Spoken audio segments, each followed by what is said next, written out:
Yes, very good morning students. Welcome back to chemistry class.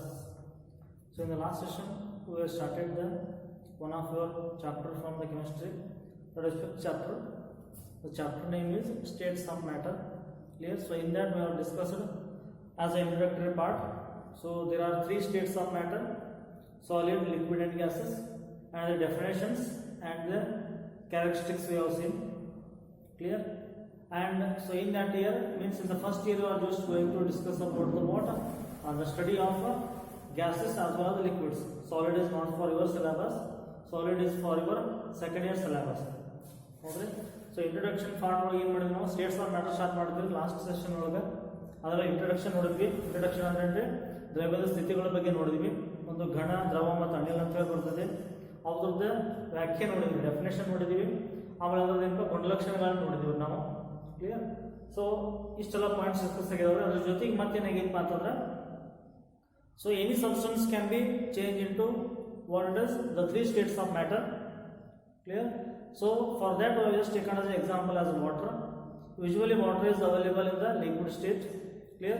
So that water can be converted as a solid form also, and that water can be converted as a vapor form also. Means there is availability of three states of matter. For an example of water. Clear? We have the solid water also, that is called as ice, and usually normal liquid it is called as water. And again if you just take as a water vapor, again it is a water only, but it is in the form of what it is gaseous form. So in all the three states we can just have the what we are just telling the word is water only. Clear? Means there is no change in the chemical what it is property, there is a change in the what physical property. Okay? So now ಒಂದು example last ಏನಪ್ಪ ಅಂದ್ರೆ ಮೂರು ಯಾವುದೋ ಒಂದು ವಸ್ತುವನ್ನು ತಗೊಂಡಾಗ usually ಏನು ಮಾಡ್ಬೋದು ಅದನ್ನ ಮೂರು ಸ್ಟೇಟ್ ಒಳಗೆ ಬದಲಾವಣೆ ಮಾಡಬಹುದು.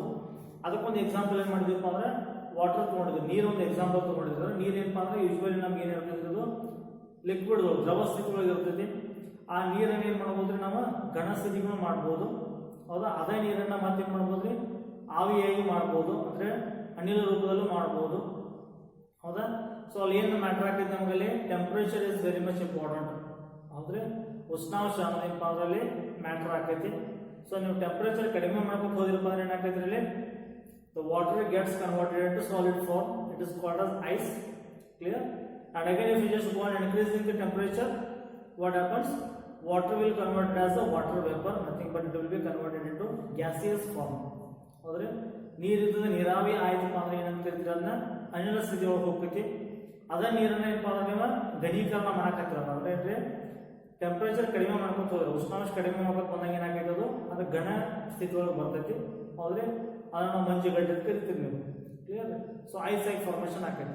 ಸೊ ಅಲ್ಲಿ ನಾವು ಮೂರು ಸ್ಟೇಟ್ಸ್ ಅನ್ನು ತಗೊಂಡಾಗ ಹೌದಾ whether it may be what it is solid, liquid or gas. So this symbol indicates that it can be interconverted. ಈ ಸಿಂಬಲ್ ಏನು ಹೇಳ್ತಿದ್ರೆ ನಾವು ಹಿಂಗೆ ಬರ್ದಿವಪ್ಪ ಅಂದ್ರೆ ಏನು ಮಾಡ್ತಿದ್ದು ಇಂಟರ್ ಕನ್ವರ್ಷನ್ ಅಂತ ತೋರಿಸ್ತಿದ್ದು. ಅಂದ್ರೆ ಇಟ್ ಕ್ಯಾನ್ ಬಿ ಚೇಂಜ್. ಅಂದ್ರೆ ಸಾಲಿಡ್ ಇಂದ ಲಿಕ್ವಿಡ್ ಮಾಡ್ಬೋದು, ಲಿಕ್ವಿಡ್ ಇಂದ ಸಾಲಿಡ್ ಮಾಡ್ಬೋದು. ಅದೇ ತರ ಲಿಕ್ವಿಡ್ ಇಂದ ಗ್ಯಾಸ್ ಮಾಡ್ಬೋದು, ಗ್ಯಾಸ್ ಮತ್ತೆ ಲಿಕ್ವಿಡ್ ಮಾಡ್ಬೋದು ಅಂತ ಹೇಳಿ ತೋರಿಸ್ತಿತ್ತು ನಾವು. This symbol indicates that it is what it is, it can be converted to both states. Clear? So we have taken as an example of water. So ನೀರು ಒಂದು example ತಗೊಂಡಿದ್ವಿ ನಾವು. So usually it is in the form of liquid. If it is converted into ice, ಅಂದ್ರೆ water convert ಆಗಿಪ್ಪ ice ಆಗಿತ್ತು ಅಂತಂದ್ರೆ ಅಲ್ಲಿ ಏನೈತೆ ನಮ್ಗೆ ವಾಟರ್ ಐತಂದ್ರೆ chemical composition if you just look at the chemical composition ಏನೈತೆ ಅಲ್ಲಿ H2O ಐತಿ ಇದು. ಹೌದಾ? ಕೆಮಿಕಲ್ ಕಂಪೋಸಿಷನ್ ನಾವು ನೋಡಿದ್ವಿ ಅಂದ್ರೆ ಅಲ್ಲಿ ಏನೈತಿ ರಾಸಾಯನಿಕ ಸೂತ್ರ ನೋಡಿದ್ರಪ್ಪ ಅಂದ್ರೆ ಅಲ್ಲಿ ಏನೈತಿ ಅದು H2O ಇರ್ತೈತಿ.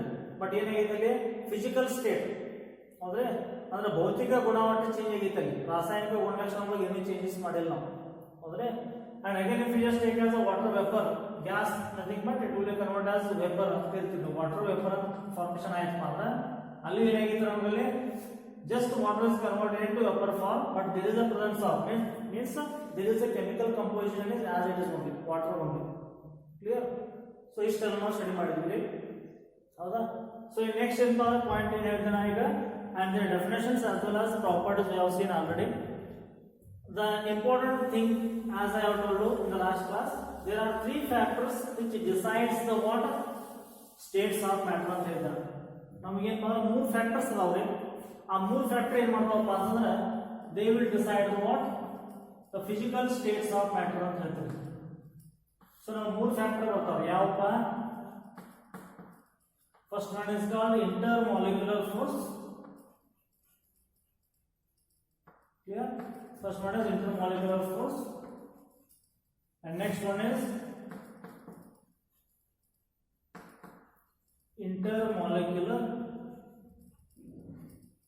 interactions.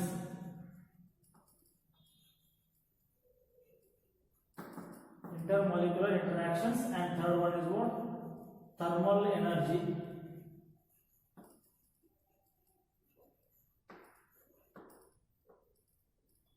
Okay, these are the three factors which decides the what state of matter, physical state of matter. ಯಾವುದೋ ಒಂದು ವಸ್ತು ಅದು ಘನ ಇರೋದಕ್ಕೂ ದ್ರವ ಇರೋದಕ್ಕೂ ಅನಿಲ ಇರೋದಕ್ಕೂ ಏನು ಕಾರಣ ಅಂದ್ರೆ ಇವು ಮೂರು ಫ್ಯಾಕ್ಟರ್ಸ್ ಅಂದ್ರೆ ಇವು ಮೂರು ಗುಣಲಕ್ಷಣನ ಕಾರಣ ಆಗ್ತಾವು. ಹೌದ್ರಿ, ಇದ್ರ ಬಗ್ಗೆ ಮತ್ತೆ ಶಾರ್ಟ್ ಆಗಿ ಹೇಳಿದ್ದೀನಿ. ಏನಪ್ಪ ಅಂದ್ರೆ ಇಂಟರ್ ಮಾಲಿಕ್ಯುಲರ್ ಫೋರ್ಸ್. ಹೌದ್ರಿ, ಇಂಟರ್ ಅಂದ್ರೆ ಒಳಗಿರುವಂತ ಎರಡು, ಇಂಟರ್ ಅಂದ್ರೆ ಇಂಟರ್ನಲಿ ಒಳಗಿರುವಂತ ಮಾಲಿಕ್ಯುಲರ್ ಫೋರ್ಸ್ ಅಂತ ಹೇಳಿದ್ರು. ಅಂದ್ರೆ ಅದಾಗಿರುವಂತ ಮಾಲಿಕ್ಯೂಲ್ಸ್ ಒಂದ್ ಏನೋ ಒಂದು ವಸ್ತು ತಗೊಂಡಿದ್ರೆ, ಫಾರ್ ಎಕ್ಸಾಂಪಲ್ ಚಾಕ್ಲೇಟ್ಸ್ ತಗೊಂಡಿದ್ರೆ ಇದ್ರೊಳಗೆ ಏನಪ್ಪ ಅಂದ್ರೆ ಮಾಲಿಕ್ಯೂಲ್ಸ್ ಅಂಡ್ ಅಟಮ್ಸ್ ಅಂತ ನಮ್ಗೆ ಗೊತ್ತೈತ್ರಿ. ಈಗಾಗಲೇ ಒಂದು ವಸ್ತುವಿನ ಅತ್ಯಂತ ಚಿಕ್ಕದಾದ ಕಣ ಏನ್ ಹೇಳ್ತೀವಲ್ಲ ಅಂದ್ರೆ ಇಂಡಿವಿಜುವಲ್ ಪಾರ್ಟಿಕಲ್ ಅಂತ ಕರಿತೀರ ನೀವು ಇಂಗ್ಲಿಷ್ ನೋಡು. ಆದ್ರೆ individual particle of an any matter is called us what atom ಅಂತ ಕರಿತೀವಿ ನಾವು. ಆದ್ರೆ it is the smallest individual particle of an element ಅಥವಾ ಆಫ್ ಅನ್ ಮ್ಯಾಟರ್ ಅಂತ ಹೇಳ್ಬೋದು. ಯಾವುದೋ ಒಂದು ವಸ್ತುವಿನ ಅತ್ಯಂತ ಚಿಕ್ಕದಾದ ಕಣ, ಇನ್ನು ಅದನ್ನೇನು ಮತ್ತೆ ಡಿವೈಡ್ ಮಾಡಕ್ ಸಾಧ್ಯ ಆಗಂಗಿಲ್ಲ, ಅಷ್ಟು ಸೂಕ್ಷ್ಮ ಕಣ ಅಂತ ತಗೊಂಡಿರ್ತಾರೆ. ಅದರಿಂದ ನಾವು ಅಟಮ್ಸ್ ಅಂತ ಕರಿತೀವಿ. ಇದು ಮಾಲಿಕ್ಯೂಲ್ ಅಂತ ಅಂದ್ರೆ ಜಸ್ಟ್ ನಾವು ಬ್ರೇಕ್ ಮಾಡಿದಾಗ ಒಂದು ಪೀಸ್ ಸಿಗ್ತಿದ್ಪ ನಾವು. ಹೌದಾ, that is what we use called molecule. ಹೌದಾ, a small portion of an atom or the small portion of an small portion of an matter ಅಂತ ಹೇಳ್ಬೋದು. ಅಟಮ್ ಅಲ್ಲ, ಸಾರಿ, ಮ್ಯಾಟರ್ ಅಂತ ಹೇಳ್ಬೋದು. ಯಾವುದೋ ಒಂದು ವಸ್ತುವಿನ ಒಂದು ಸಣ್ಣ ಕಣ ಅಷ್ಟೇ, ಅತ್ಯಂತ ಸೂಕ್ಷ್ಮವಾದ ಅತ್ಯಂತ ಚಿಕ್ಕದಾದ ಕಣ ಅಂತ ಬೇರೆ ಇದೆ. ಅಂದ್ರೆ ಏನ್ರಿ, ಅದು ಪೂರ್ತಿ ಸಣ್ಣ ಕಣ ಇರ್ತದೆ, ಇಂಡಿವಿಜುವಲ್ ಪಾರ್ಟಿಕಲ್ ಅಂತ ವರ್ಡ್ ಯೂಸ್ ಮಾಡ್ತೀವಿ ನಾವು. That is called as atom. ಏನಂದ್ರೆ ಬರೀ ಬ್ರೇಕ್ ಮಾಡಿದಾಗ ಏನೊಂದು ಸಿಗ್ತಿರಲ್ಲ. For example this you can take, this is also chalk piece only, this is also chalk piece only. ಹೌದ್ರೆ, ಈ ಚಾಕ್ ಪೀಸ್ ಅಂದ್ರೆ ಇದ್ರದ್ದು ಒಂದು ಜಸ್ಟ್ ಪಾರ್ಟ್ ಅದು. ಹೌದಾ, ಇದು ಫುಲ್ ಚಾಕ್ ಪೀಸ್ ಐತಿ. ಇದ್ರೊಳಗೆ ಒಂದು ಬ್ರೇಕ್ ಮಾಡಿದ್ರೆ ಒಂದಿಷ್ಟು ಪಾರ್ಟ್ಸ್ ಸಿಗ್ತದೆ ನಮಗೆ. This is we can call it as molecule. ಹೌದ್ರಿ, ಅದೊಂದು ಸ್ಮಾಲ್ ಪೋರ್ಷನ್ ನಾವು ತಗೊಂಡಾಗ ಏನ್ ಹೇಳ್ತೀವಿ ಅಂದ್ರೆ ಮಾಲಿಕ್ಯೂಲ್ ಅಂತ ಕರಿತೀವಿ. ಸೊ ಯಾಕೆ ಮಾಲಿಕ್ಯೂಲ್ ಅಂತ ಕರಿತೀವಿ ಅಂದ್ರೆ it is again made up of small atoms. ಇದು ಫಾರ್ಮೇಶನ್ ಆಗಬೇಕಾದ್ರೆ ಹೇಗಿರ್ತೈತೆ, ಸಣ್ಣ ಸಣ್ಣ ಸಣ್ಣ ಕಣಗಳು ಕೂಡಿದಾಗ ಒಂದು ಶೇಪ್ ಬಂದಿರ್ತದೆ. ಅಗೇನ್ ಇದು ಬರ್ಬೇಕಾದ್ರೂ ಅಷ್ಟೇ, ಇಷ್ಟು ದೊಡ್ಡದಾಗಬೇಕಾದ್ರೆ ಏನ್ರಿ, ಸಣ್ಣ ಸಣ್ಣ ಸಣ್ಣ ಸಣ್ಣ ಕಣಗಳು ಕೂಡ್ರೆ ಇಷ್ಟು ದೊಡ್ಡ ಶೇಪ್ ಬಂದಿರ್ತದೆ. ಹೌದ್ರಿ, ಅಂದ್ರೆ ಯಾವುದೋ ಒಂದು ನಾವು ಒಂದು ಮ್ಯಾಟರ್ ಅನ್ನ ತಗೊಂಡಾಗ it is made up of small particles is called us what atoms, ions R molecules ಅಂತ ಹೇಳ್ತೀವಿ. ಯಾವುದೋ ಒಂದು ವಸ್ತು ಎದರಿಂದ ಮಾಡಲ್ಪಟ್ಟಿತ್ತು ಅಂದ್ರೆ ಅಟಮ್ಸ್ ನಿಂದ ಮಾಡಲ್ಪಟ್ಟಿರ್ತೈತಿ, ಅಥವಾ ಅಯಾನ್ಸ್ ನಿಂದ ಮಾಡಿರ್ತೈತಿ, ಅಥವಾ ಏನಪ್ಪ ಮಾಲಿಕ್ಯೂಲ್ಸ್ ನಿಂದ ಮಾಡಲ್ಪಟ್ಟಿರ್ತೈತಿ. ಇನ್ನು ಮಾಲಿಕ್ಯೂಲ್ ಮತ್ತು ಅಟಮ್ಸ್ ಗೆ ಡಿಫ್ರೆನ್ಸ್ ನಿಮ್ಗೆ ಗೊತ್ತಾಗಬೇಕು. ಕ್ಲಿಯರ್? ಅಟಮ್ಸ್ ಅಂತ ಅಂದ್ರೆ ಪೂರ್ತಿ ಸಣ್ಣದಾದ, ವೆರಿ ಸ್ಮಾಲೆಸ್ಟ್.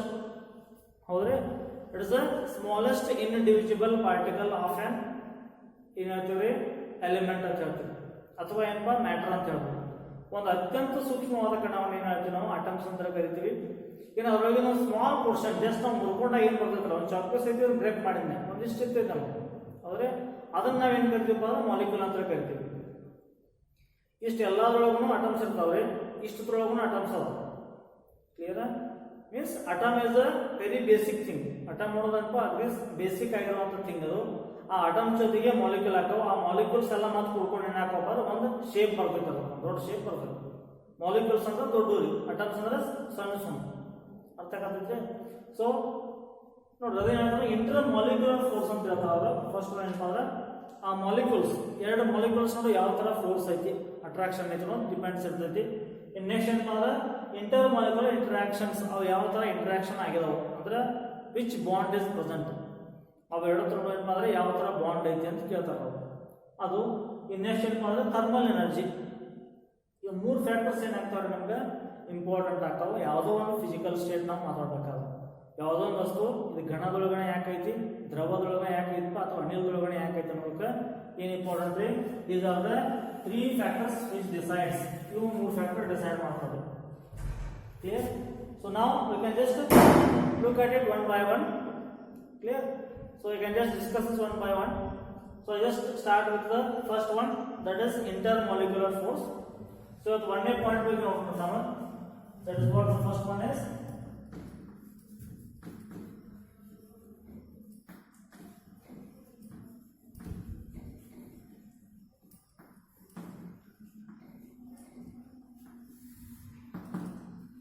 ಇಂಟರ್ಮಾಲಿಕ್ಯುಲರ್ ಫೋರ್ಸ್ ಹೌದ್ರಿ.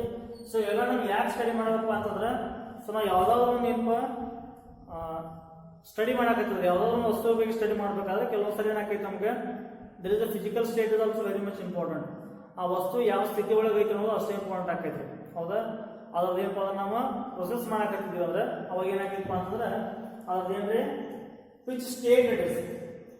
ಜಸ್ಟ್ ಡೀಲಿಂಗ್ ವಿತ್ ಹೇಳ್ತಾರ ಡಾಟಾ ಎಕ್ಸ್ಪೀರಿಯನ್ಸ್ ಅಂತ ಹೇಳ್ತಾರೆ. ಡಾಟಾ ಎಕ್ಸ್ಪೆರಿಮೆಂಟ್ಸ್ ಅನ್ನ ಮಾಡಬೇಕಾದಾಗ ಕೆಲವೊಂದ್ಸಾರಿ ಏನಾಕೈತಿ, ಅಲ್ಲಿ ಡಾಟಾ ಎಕ್ಸ್ಪೆರಿಮೆಂಟ್ಸ್ ಮಾಡಿಸ್ಬೇಕಾದ್ರೆ ಏನಾಕೈತ್ರಿ, ಅಲ್ಲಿ ನಮ್ಗೆ ಕರೆಕ್ಟ್ ಆಗಿ ಫಿಸಿಕಲ್ ಸ್ಟೇಟ್ ಯಾವ್ದೈತೆ ಅನ್ನೋದು ಪಕ್ಕ ಗೊತ್ತಿರ್ಬೇಕಾಗ್ತೈತಿ.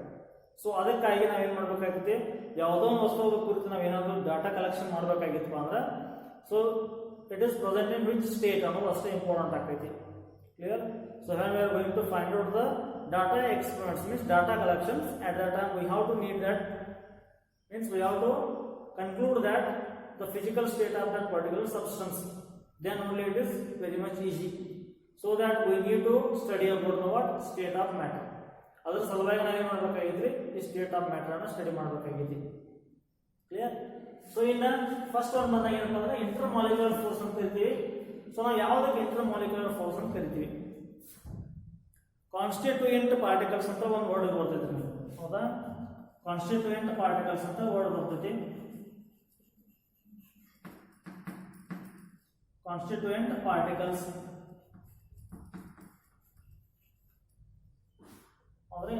ಸೊ ಯಾವುದು ಕಾನ್ಸ್ಟಿಟ್ಯೂಯೆಂಟ್ ಪಾರ್ಟಿಕಲ್ಸ್ ಅಂತ ಕರಿತೀವಪ್ಪ ಅಂತಂದ್ರೆ ಇದ್ರೊಳಗೆ ಏನ್ ಬರ್ತಾವ್ರಿ, ಅಟಮ್ಸು ಬರ್ಬೋದು, ಹೌದ್ರಿ, ಅಯಾನ್ಸು ಬರ್ಬೋದು, ಮತ್ತು ಮಾಲಿಕ್ಯೂಲ್ಸ್ ಬರ್ಬೋದು. ಇವು ಮೂರನೇ ಕೂರ್ಚೆ ನಾವೇನ್ ಹೇಳ್ತೀವಪ್ಪ ಅಂತಂದ್ರೆ ಕಾನ್ಸ್ಟಿಟ್ಯೂಯೆಂಟ್ ಪಾರ್ಟಿಕಲ್ಸ್ ಅಂತ ವರ್ಡ್ ಯೂಸ್ ಮಾಡ್ತೀವಿ ನಾವು. ಹೌದ್ರಿ, these are the constituent particles of N any matter. ಯಾವುದೋ ಒಂದು ವಸ್ತು ಎದರಿಂದ ಮಾಡಲ್ಪಟ್ಟಿದ್ದಪ್ಪ ಅಂತಂದ್ರೆ ಏನ್ ಹೇಳ್ತೀವಿ ನೀವು, ಅದು ಅಟಮ್ಸ್ ಇಂದಲೇ ಮಾಡಲ್ಪಟ್ಟಿದ್ರಿ, ಅಥವಾ ಅಯಾನ್ಸ್ ಇಂದಲೇ ಮಾಡಲ್ಪಟ್ಟಿದ್ರಿ, ಅಥವಾ ಮಾಲಿಕ್ಯೂಲ್ಸ್ ಇಂದಲೇ ಮಾಡಲ್ಪಟ್ಟಿದ್ರಿ ಅಂತ ಹೇಳ್ತೀವಿ ನಾವು. ಯಾವುದೋ ಒಂದು ವಸ್ತು ಬಗ್ಗೆ ನಾವು ಹೇಳ್ಬೇಕಾದ್ರೆ. ಹೌದ್ರಿ. So constituent particles. ಈ ಇಂಟರ್ಮಾಲಿಕ್ಯುಲರ್ ಫೋರ್ಸ್ ಅಂತ ಯಾವ್ದು ಕೇಳ್ತೀವಿ ನಾವು? ಹೌದಾ? ಸೊ ಅಲ್ಲೇ ಇಂಟರ್ಮಾಲಿಕ್ಯುಲರ್ ಫೋರ್ಸ್ ಅಂತ ಯಾವ್ದು ಕೇಳ್ತೀವಿ? The intermolecular force, it is the force of attraction or repulsion between the constituent particles ಅಂತ ಹೇಳ್ತಾರೆ.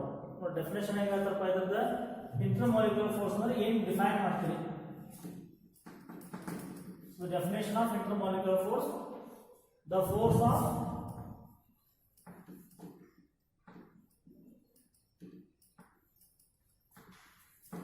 of attraction, the force of attraction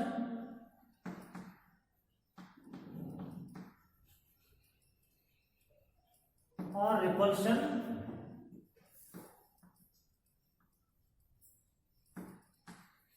between the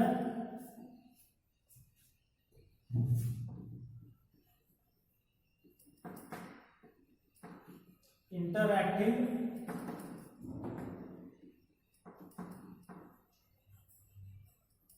molecules. ಹೌದ್ರಿ, ನೋಡ್ರಿ, ಈಗ ಎರಡು ಅಟಮ್ಸ್ ನಡುವೆ ಅಥವಾ ಎರಡು ಮಾಲಿಕ್ಯೂಲ್ಸ್ ನಡುವೆ ಅಥವಾ ಎರಡು ಅಯಾನ್ಸ್ ನಡುವೆ. ಹೌದಾ? ಅಯಾನ್ಸ್ ಅಂತ ಗೊತ್ತಿದೆ ನಮ್ಗೆ, ಏನಾಗ್ತೀವಿ ಯೂಶ್ವಲಿ ವಿದ್ಯುತ್ ಆವೇಶ ಹೊಂದಿರ್ತಾವಲ್ಲ ಆ ಕಣಗಳಿಗೆ ಅಯಾನ್ಗಳು ಅಂತ ಕರಿತೀವಿ ನಾವು. ಹೌದ್ರಿ, NaCl ಒಂದು ಎಕ್ಸಾಂಪಲ್ ತಗೊಂಡಾಗ, if you just break the NaCl, ಹೌದ್ರಿ, NaCl ಬ್ರೇಕ್ ಮಾಡಿದ್ರೆ ಏನು ಸಿಗ್ತೈತೆ ನಮಗಲ್ಲಿ, Na plus and Cl minus ಅಂತ ಸಿಗ್ತೈತೆ. Clear? So it is positively charge, it is negatively charge. ಅದ್ರ ಧನ ಆವೇಶ ಹೊಂದಿದ್ವಿ, ಇದು ಋಣ ಆವೇಶ ಹೊಂದಿದ್ವಿ. ಹೌದಾ? ಸೊ ಚಾರ್ಜ್ ಯಾಕೆ ಆಗಬೇಕು ಅಂತಂದ್ರೆ ಅದಕ್ಕೆ ಮತ್ತೆ ಬೇರೆ ಡೆಫಿನೇಷನ್ ಹಾಕ್ತೀವಿ ನಾವು. So why it is positively charge, ಯಾಕೆ ಧನ ಆವೇಶ ಅಂತ, ಇದಕ್ಕೆ ಯಾಕೆ ನಾವು ಕ್ಯಾಟ್ ಅಯಾನ್ ಅಂತ ಕರಿಬೇಕು, ಇದಕ್ಕೆ ಯಾಕೆ ಆನ್ ಅಯಾನ್ ಅಂತ ಕರಿಬೇಕು. ಹೌದಾ? ಸೊ ಕ್ಯಾಟ್ ಅಯಾನ್ ನಾವು ಯಾಕೆ ಕರಿಬೇಕಾಗಿದ್ರಿ? ಸೊ ಕ್ಲಾಸಿಫಿಕೇಶನ್ ಆಫ್ ಎಲಿಮೆಂಟ್ಸ್ ಒಳಗೆ ನಿಮ್ಗೆ ಈಗಾಗಲೇ ಬಂದಿರ್ತೈತ್ರಿ. ಏನಪ್ಪ ಅಂದ್ರೆ cat ion is always smaller than its parent atom, anion is always greater than its parent atom. Give reason ಅಂದ್ರೆ ಒಂದು ಇಂಪಾರ್ಟೆಂಟ್ ಕ್ವೆಶ್ಚನ್ ಬರೋದು ಕ್ಲಾಸಿಫಿಕೇಶನ್ ಆಫ್ ಎಲಿಮೆಂಟ್ಸ್ ಬರೋದು ಹೌದಾ. ಥರ್ಡ್ ಚಾಪ್ಟರ್ ಸರ್ ಡಿಸ್ಕಷನ್ ಮಾಡಿದ್ರೆ ನಿಮ್ಗೆ ಕ್ಲಾಸಿಫಿಕೇಶನ್ ಆಫ್ ಎಲಿಮೆಂಟ್ಸ್ ಬರ್ತೈತ್ರಲ್ಲ ಕ್ವಶನ್ ಏನಪ್ಪ ಅಂದ್ರೆ cat ion is always smaller than its parent atom, anion is always greater than its parent atom. ಅಲ್ಲಿ ಅಯನೈಸೇಷನ್ ಎನರ್ಜಿ ಅಂತ ಬಂದೈತ್ರಿ ಅಥವಾ ಅಯನೈಸೇಷನ್ ಎಂಥಾಲ್ಪಿ ಅಂತ ಕರಿತೀವಿ ಹೌದಾ. ಆಮೇಲೆ atomic radius, ionic radius and covalent radius ಅಂತ ಬಂದಿತ್ತು ಹೌದಾ. ಅಂದ್ರೆ ಏನ್ರಿ ಎರಡು ಅಟಮ್ಸ್ ನಡು ಅಟಮ್ ಏನಪ್ಪ ಅಂದ್ರೆ ಅಟಮ್ಸ್ ನಡು ಏನಪ್ಪ ಎರಡು ಕಂಬೈಂಡ್ ಆದಾಗ ಅಲ್ಲಿ ಏನಾಕೈತಿ ನಮ್ಗಲ್ಲಿ ಕೋವೆಲೆಂಟ್ ರೇಡಿಯಸ್ ಅಂತ ಫಾರ್ಮೇಷನ್ ಆಕೈತಿ ಹೌದ್ರಿ. ಅಲ್ಲಿ ಮಾಲಿಕ್ಯೂಲ್ ರೇಡಿಯಸ್ ಅಂತ ಫಾರ್ಮೇಷನ್ ಆಕೈತಿ. The distance between the two adjacent molecules ಆ ಎರಡು ಅಟಮ್ಸ್ ನಡು ಏನಪ್ಪ ಅಂದ್ರೆ ಹೌದ್ರಿ. ಸೊ ಇಲ್ಲಿ ಇದಕ್ಕೆ ಕೋವೆಲೆಂಟ್ ರೇಡಿಯಾ ಅಂತ ಕರಿತೀವಿ ನಾವು ಹೌದಾ. ಎರಡು ಅಟಮ್ಸ್ ಏನಪ್ಪ ಇರುವಂತ ರೇಡಿಯಾ ಈ ರೇಡಿಯಾಕ್ಕೆ ಕೋವೆಲೆಂಟ್ ರೇಡಿಯಾ ಅಂತ ಕರಿತೀರಿ ಹೌದಾ. ಅಥವಾ ಇದೊಂದು ಬರ್ತದೆ ಬರೀ ಇಷ್ಟ ಬಂತ ಏನಾಗ್ತೈತಿ ದಿಸ್ ಇಸ್ ಕಾಲ್ಡ್ ಅಟಾಮಿಕ್ ರೇಡಿಯಾ ಹೌದ್ರಿ. ಸೊ ಇದು ಅಟಾಮಿಕ್ ರೇಡಿಯಾ ಆಗೈತಿ, ಇದು ಅಯಾನಿಕ್ ರೇಡಿಯಾ ಆಗೈತಿ. ಸರಿ ಅಟಾಮಿಕ್ ರೇಡಿಯಾ ಆಗೈತಿ, ಇದೇನಾಗೈತಿ ಅಂದ್ರೆ ಕೋವೆಲೆಂಟ್ ರೇಡಿಯಾ ಅಂತ ನಾವು ಕರಿತೀವಿ. Clear sir. It is covalent radii ಅಂತ ಕರಿತೀವಿ ನಾವು. ಸೊ ಅಂದ್ರೆ ನಿಮ್ಮಲ್ಲಿ ಕ್ಲಾಸಿಫಿಕೇಶನ್ ಆಫ್ ಎಲಿಮೆಂಟ್ಸ್ ಬಂದೈತ್ರಿ ಇದಾಗಲಿ. ಸೊ ಹಂಗಿಲ್ಲಿ Na ಪ್ಲಸ್ Cl ಮೈನಸ್ ನಮ್ಗೆ ಯಾಕೆ ಆಯ್ತಪ್ಪ ಅಂತಂದ್ರೆ ಯಾಕೆ ಆಯ್ತ್ರಿ Na ಪ್ಲಸ್ ಅಂತ ಬರ್ತೀವಿ ನಾವು. It is cat ion when it donates the electron to this one. Cat ion ಅಂತ ಯಾವಾಗ ಹಾಕಪ್ಪ ಅಂದ್ರೆ ಯಾವಾಗ ಒಂದು ಅಟಮ್ ಇರ್ತದ ತನ್ನೊಳಗಿರುವಂತ ಒಂದ್ ಅಥವಾ ಒಂದಕ್ಕಿಂತ ಹೆಚ್ಚು ಎಲೆಕ್ಟ್ರಾನ್ ಬಿಟ್ಟು ಕೊಟ್ಟಾಗ ಬೇರೆದಾಗ ಕೊಡ್ತೈತದ ಎಲೆಕ್ಟ್ರಾನ್ಸ್ ಹೌದ್ರಿ. ಅವಾಗ ಅದೇನಾಕೈತಿ ಕ್ಯಾಟ್ ಅಯಾನ್ ಕನ್ವರ್ಟ್ ಆಕೈತಿ. ಯಾವ್ದು ಇಸ್ಕೊಳ್ತೈತಿಲ್ಲ ಅಥವಾ ಯಾವ್ದು ಕಸ್ಕೊಳ್ತೈತಿಲ್ಲ ಅದೇನಾಕೈತಿ ಅಂದ್ರೆ ಯಾನ್ ಅಯಾನ್ ಆಕೈತಿ ಹೌದ್ರಿ. ಇದು Cl ಮೈನಸ್ ಇದರಿಂದ ಕಸ್ಕೊಂಡೈತಿ ಅದಕ್ಕೆ ಇದು ಯಾನ್ ಅಯಾನ್ ಆಗೈತಿ. ಇದು ಕೊಟ್ಟೈತಿ ಅದಕ್ಕೆ ಏನಾಗೈತಿ ಅಂದ್ರೆ ಕ್ಯಾಟ್ ಅಯಾನ್ ಆಗೈತಿ. Clear. Cat ion donates the electron, ಯಾನ್ ಅಯಾನ್ accepts the electron ಅಂತ ಹೇಳ್ತೀವಿ ಹೌದಾ.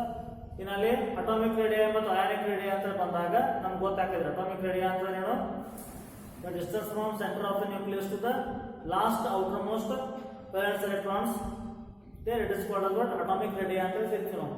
ಕ್ಲಿಯರ್. ಲಾಸ್ಟ್ outermost ಅಲ್ಲಿ ತನಕ ಇರುವಂತ distance it is called as atomic radii ಅಂತ ನಾವು ಕರಿತೀವಿ. Clear. the distance from the center of nucleus to the last outermost what it is valence shell ಅಂತ ಕರಿತೀವಿ. ಲಾಸ್ಟ್ ವರೆಗೆ ಏನಪ್ಪ ಅಂದ್ರೆ ಶೆಲ್ ಒಳಗೆ ಇರುವಂತ ಡಿಸ್ಟೆನ್ಸ್ ಅದಕ್ಕೆ ಅಟಾಮಿಕ್ ರೇಡಿಯಾ ಅಂತ ನಾವು ಕರಿತೀವಿ ಹೌದಾ. ಸೊ ಅದಕ್ಕೆ ಇಲ್ಲಿ ವರ್ಡ್ ಯೂಸ್ ಮಾಡ್ತಾರೆ ಏನಪ್ಪ ಅಂದ್ರೆ cation is always smaller than its parent atom ಅಂತ ಹೇಳ್ತಾರೆ. ಕ್ಯಾಟ್ ಅಯಾನ್ ಅದು ಇರುವಂತಂದ್ರೆ Na ಗಿಂತ Na ಪ್ಲಸ್ ಏನೈತಿ ಅದೇನಿರ್ತೈತಿ ಸಣ್ಣದಿರ್ತೈತಿ. Na ಅಂದ್ರೆ ಕ್ಯಾಟ್ ಅಯಾನ್ ಸಾರಿ Na ಅಂದ್ರೆ ಸೋಡಿಯಂ ಅಷ್ಟೇ ಬರೀ ಸಾರಿ Na ಅಂದ್ರೆ ಸೋಡಿಯಂ Na ಪ್ಲಸ್ ಅಂದ್ರೆ ಸೋಡಿಯಂ ಬರೀ ಬಟ್ ಅದೇನಾಗೈತಿ ಅಲ್ಲಿ ಕ್ಯಾಟ್ ಅಯಾನ್ ಐತಿ. Clear. So this it is called as ions. Ions ಅಂದಾಗ ಇಷ್ಟರಲ್ಲಿ ಹೇಳ್ಬೇಕಾಗ್ತದೆ ಕ್ಲಿಯರ್. ಅಟಮ್ಸ್ ಅಂದ್ರೆ ನಮ್ಗೆ ಗೊತ್ತೈತಿ ಅಯಾನ್ಸ್ ಏನಪ್ಪ ಇವು ಅಯಾನ್ಸ್ ಹೌದ್ರಿ. ಸೊ ಇಲ್ಲಿ ಹೇಳ್ತಾರೆ ನೋಡಿ ಏನಪ್ಪ the force of attraction or repulsion. Attraction ಅನ್ನೋದು ನಮ್ಗೆ ಗೊತ್ತಿದ್ರಿ ಯಾಕೆ ಹೌದಾ. ನಿಮ್ಗೆ ಅಯಸ್ಕಾಂತಗಳಿಗೆ ನಾವು ಹೇಳಿ ಗೊತ್ತಿದ್ರಿ ಅಯಸ್ಕಾಂತಗಳು ಏನ್ ಮಾಡ್ತೀವಿ ನಾವು ನಾರ್ತ್ ಪೋಲ್ ಮತ್ತು ಸೌತ್ ಪೋಲ್ ಅಂತ ಇರ್ತಿದ್ವಿ NS ಅಂತ ಇರ್ತಾವ ಹೌದ್ರಿ. Just consider this is your magnet. Magnet ಐತಂದ್ರೆ ಎರಡು ಚಾರ್ಜ್ ಇರ್ತೈತಿ ಹೌದಾ.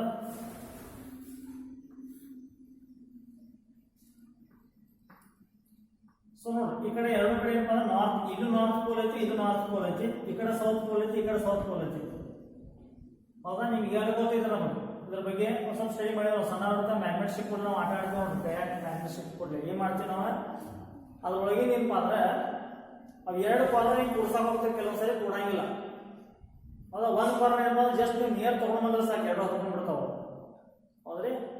ಮ್ಯಾಗ್ನೆಟ್ ಒಳಗೆ ಹೇಳಾಕತ್ತೀನಿ there are two sides actually. Two sides ಇರ್ತಾವ. one is called as north pole, another one is called as south pole ಕರಿತೀವಿ ನೀವು. oppositely charged poles means opposite poles can be attracted each other. opposite what it is sides ಅಥವಾ opposite poles can be attracted and the same poles can be reflected ಅಂತ ಕರಿತೀವಿ ಅಥವಾ repelled ಅಂತ ಕರಿತೀವಿ word ಹೌದಾ. ಏನಾಗೈತ್ರಲ್ಲಿ same ಇದು north north ಎಲ್ಲಿ ನೀವು ಕೂಡ್ಸಕ್ ಆಗಿರ್ತಾರೆ ಕೂಡಂಗಿಲ್ಲ ಏನಾಗಿದ್ರು ದುರ್ಗು ಹೋಗ್ತೈತಿ ನಾರ್ತ್ ಅದ ನೀವು ನಾರ್ತ್ ಮತ್ತು ಸೌತ್ ಆಗಿ ಕೂಡ್ಸಕ್ ಆಗಿರ್ಪ ಅಂದ್ರೆ ನೀವನ್ನ ಸಮೀಪ ತಗೊಂಡ್ಬಂದಿರ್ತೀರಿ ಆಗ್ಲೇ ಏನಾಗಿರ್ತದೆ ಎರಡು ಜಾಯಿನ್ ಆಗಿಬಿಡ್ತದೆ. That is called as force of attraction. ಅಂದ್ರೆ ಎರಡು ಕೂಡ್ತಾವ ಅಂತಾರೆ ಏನಪ್ಪಲ್ಲಿ ಅಟ್ರಾಕ್ಷನ್ ಫೋರ್ಸ್ ಐತಿ. ಇನ್ನು ಎರಡು ದೂರ ದೂರ ಹೋಗತ್ತಂದ್ರೆ ಏನಂದ್ರೆ ರಿಪಲ್ಷನ್ ಅಂತ ಕರಿತಾವೆ.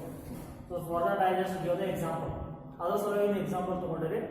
ಅಟ್ರಾಕ್ಷನ್ ಮತ್ತು ರಿಪಲ್ಷನ್ ಅಂದ್ರೆ ಗೊತ್ತೈತಿ. ಅಟ್ರಾಕ್ಷನ್ ಅಂದ್ರೆ ಎರಡು ಒಂದು ಏನಪ್ಪ ಅಂದ್ರೆ ಕೂಡ್ಕೊಳ್ಳೋದು, ರಿಪಲ್ಷನ್ ಅಂದ್ರೆ ದೂರ ದೂರ ಹೋಗೋದು.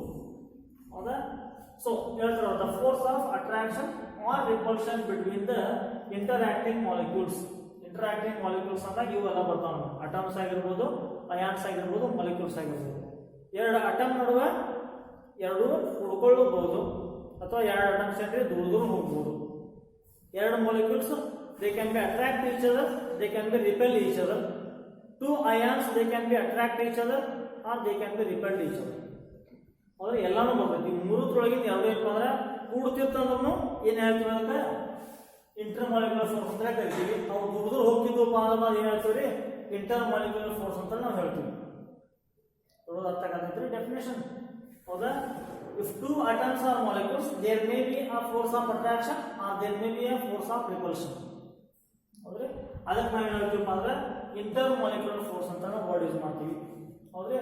So this inter molecular force will not include the electrostatic force ಅಂತ ಹೇಳ್ತಾರೆ.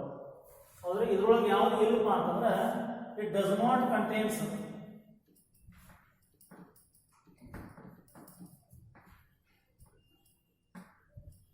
it doesn't involve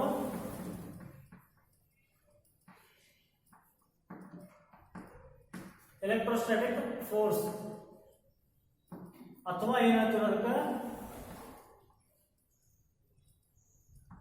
ಕೂಲಂಬಿಕ್ ಫೋರ್ಸ್ ಅಂತ ಕರಿತೀವಿ ನಾವು. ಹೌದಾ? ಎಲೆಕ್ಟ್ರೋಸ್ಟಾಟಿಕ್ ಫೋರ್ಸ್ ಆರ್ ಕೂಲಂಬಿಕ್ ಫೋರ್ಸ್ ಅಂತ ನಾವು ಕರಿತೀವಿ. ಹೌದಾ? It is not included that. ಅದನ್ನು ಬಿಟ್ರಿ ಯಾವನ್ನ ಎಲೆಕ್ಟ್ರೋಸ್ಟಾಟಿಕ್ ಫೋರ್ಸ್ ಅಥವಾ ಕೂಲಂಬಿಕ್ ಫೋರ್ಸ್ ಅನ್ನ ಬಿಟ್ಟು ಏನಾಯ್ತಪ್ಪ ಅಂದ್ರೆ ಉಳಿದೋದ್ರಿ. ಹೌದಾ? ಸೊ ಯಾಕಪ್ಪ ಅಂತಂದ್ರೆ ಎಲೆಕ್ಟ್ರೋಸ್ಟಾಟಿಕ್ ಫೋರ್ಸ್ ಹೆಂಗಿರೋದಪ್ಪ ಅಂದ್ರೆ it is this electrostatic force ಯಾವಾಗ ನಮ್ಗೆ ಕಂಡು ಬರ್ತೈತಪ್ಪ ಅಂದ್ರೆ ಇಲ್ಲಿ ಕಂಡು ಬರ್ತೈತೆ ನೋಡಿ. And the atoms which are having oppositely charged ions. Oppositely charged ions ಇದ್ದಾಗ ಏನಾಗುತ್ತೆ ಅಲ್ಲಿ ಫೋರ್ಸ್ ಆಫ್ ಅಟ್ರಾಕ್ಷನ್ ಇರೋದಕ್ಕೆ ಆ ಒಂದು ಫೋರ್ಸ್ ಆಫ್ ಅಟ್ರಾಕ್ಷನ್ ಅನ್ನ ಬಿಟ್ಟು ಉಳಿದ ನಾವೆಲ್ಲ ಏನಪ್ಪ ಅಂದ್ರೆ ಇಂಟರ್ ಮಾಲಿಕ್ಯುಲರ್ ಫೋರ್ಸ್ ಅಂತ ನಾವು ಕರಿತೀವಿ. Clear? So with that what does it doesn't include the what electrostatic force of attraction. It is that exists between the what two oppositely charged ions ಅಂತ ಕರಿತೀವಿ ನಾವು. ಸೊ ಅದು ಒಂದನ್ನ ಬಿಟ್ಟು ನಾವೇನಪ್ಪ ಅಂದ್ರೆ ಉಳಿದ ಎಲ್ಲರೂ ಏನಾಗೈತಪ್ಪ ಅಂದ್ರೆ ಏನ್ ಕನ್ಸಿಡರ್ ಮಾಡ್ತೀವಿ ನಾವು ಇಂಟರ್ ಮಾಲಿಕ್ಯುಲರ್ ಫೋರ್ಸ್ ಅಂತ ಕನ್ಸಿಡರ್ ಮಾಡ್ತೀವಿ. ಇದು ಒಂದನ್ನ ಬಿಟ್ಟು ಯಾವ್ದನ್ನ ಎಲೆಕ್ಟ್ರೋಸ್ಟಾಟಿಕ್ ಫೋರ್ಸ್ ಅನ್ನ ಬಿಟ್ಟು ಉಳಿದ ಎಲ್ಲ ಏನಪ್ಪಾ ಅಂತಂದ್ರೆ ಇಂಟರ್ ಮಾಲಿಕ್ಯುಲರ್ ಫೋರ್ಸ್ ಅಂತ ಕರಿತೀವಿ. ಅರ್ಥ ಆಗಿದ್ರೆ ಇಂಟರ್ ಮಾಲಿಕ್ಯುಲರ್ ಫೋರ್ಸ್ ಅಂದ್ರೆ ಆ ಒಂದು ಫೋರ್ಸ್ ಏನಪ್ಪಾ it is the force of attraction or repulsion between the interacting molecules. ಆ ಎರಡು ಮಾಲಿಕ್ಯೂಲ್ಸ್ ಅಂತ ಅಟ್ರಾಕ್ಷನ್ ಇರ್ಬೋದು ಅಥವಾ ರಿಪಲ್ಷನ್ ಇರ್ಬೋದು. ಅದು ಎರಡೂ ಇತ್ತಪ್ಪ ಅಂದ್ರೆ ಏನ್ ಕರಿತೀವಿ ನಾವು ಇಂಟರ್ ಮಾಲಿಕ್ಯುಲರ್ ಫೋರ್ಸ್ ಅಂತ ಕರಿತೀವಿ. In next if there is a force of attraction between the two interacting molecules, ಇದೇನು ಹೇಳಿ ನೋಡಿ ವರ್ಡ್ ಅಟ್ರಾಕ್ಷನ್ ಆರ್ ರಿಪಲ್ಷನ್ ಅಂತ ಕರಿತೀವಿ. ಅಂದ್ರೆ ಅಟ್ರಾಕ್ಷನ್ ಇರ್ಬೋದು ಅಥವಾ ರಿಪಲ್ಷನ್ ಇರ್ಬೋದು ಅಂತ ಇಲ್ಲಿ ಹೇಳ್ತೀವಿ ನಾವು. ಇನ್ನು ಕೆಲವೊಂದು ಸಾರಿ ಫೋರ್ಸ್ ಆಫ್ ಅಟ್ರಾಕ್ಷನ್ ಇತ್ತಂದ್ರೆ ಹೌದ್ರಿ ನೋಡಿ ನೆಕ್ಸ್ಟ್ ವರ್ಡ್ ಹೇಳ್ತಾರ ಏನಪ್ಪಾ ಅಂತಂದ್ರೆ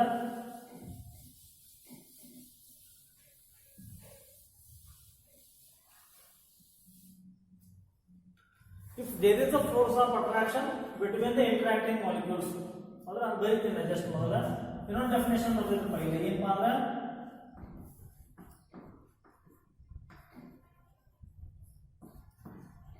if there is a force of attraction, if there is a force of attraction between the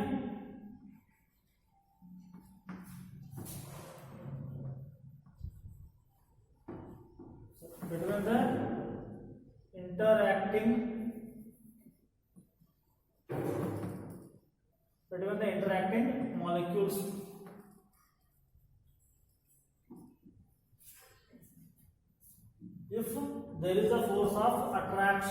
if there is a force of attraction, between the interacting molecules, then it is known as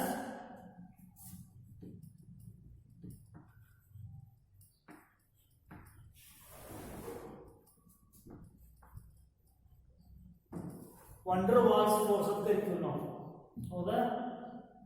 it is known as van der Waals force ಅಂತ ಕರಿತೀವಿ ನಾವು, ಹೌದಾ? ನೋಡ್ರಿ, ಎರಡು atoms ಅಥವಾ ions ಏನಾದ್ರು ಎರಡು atoms ಅಥವಾ ಮಾಲಿಕ್ಯೂಲ್ಸ್ ಏನಪ್ಪಾ ಅಂದ್ರೆ ಇಂಟರಾಕ್ಟಿಂಗ್ ಫೋರ್ಸ್ ಇರ್ತದ, ಅಂದ್ರೆ ಏನಪ್ಪಾ ಅಟ್ರಾಕ್ಟಿವ್ ಫೋರ್ಸ್ ಇತ್ತಪ್ಪ ಅಂದ್ರೆ, ಎರಡು ಅಟ್ರಾಕ್ಟಿವ್ ಆಗುವಂತ ಫೋರ್ಸ್ ಇತ್ತಪ್ಪ ಅಂದ್ರೆ ಏನು ಕರಿತೀವಿ ನಾವು? ವಂಡರ್ ವಾಲ್ಸ್ ಅಂತ, ವಂಡರ್ ವಾಲ್ಸ್ ಫೋರ್ಸ್ ಅಂತ ಕರಿತೀವಿ. It is called as what? Van der Waals force. This is first time invented by the Dutch scientist Johannes van der Waal ಅಂತ ಸೈಂಟಿಸ್ಟ್ ನೇಮ್, ಹೌದಾ? He was a Dutch scientist.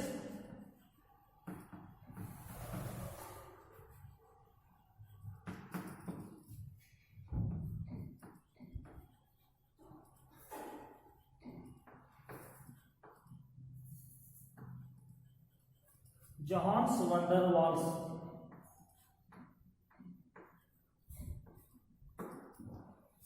This is the scientist name. Scientist name.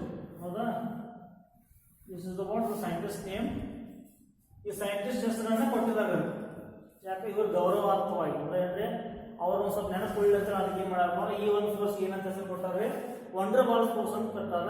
So ಇವ್ರು ಏನ್ ಮಾಡ್ಯಾರಪ್ಪ ಅಂತಂದ್ರೆ, he was the first scientist who shown that how the what the deviate the gases can be deviate from the ideal behavior. ಹೌದ್ರಿ, ನಾವು ಯಾವ್ದಕ್ಕೆ ideal gas ಅಂತ ಕರಿಬೇಕು, ಯಾವ್ದಕ್ಕೆ ನಾನ್ ideal gas ಅಂತ ಕರಿಬೇಕು ಮುಂದೆ ಬರ್ತೈತೆ ನಮ್ಗೆ, ಹೌದ್ರಿ?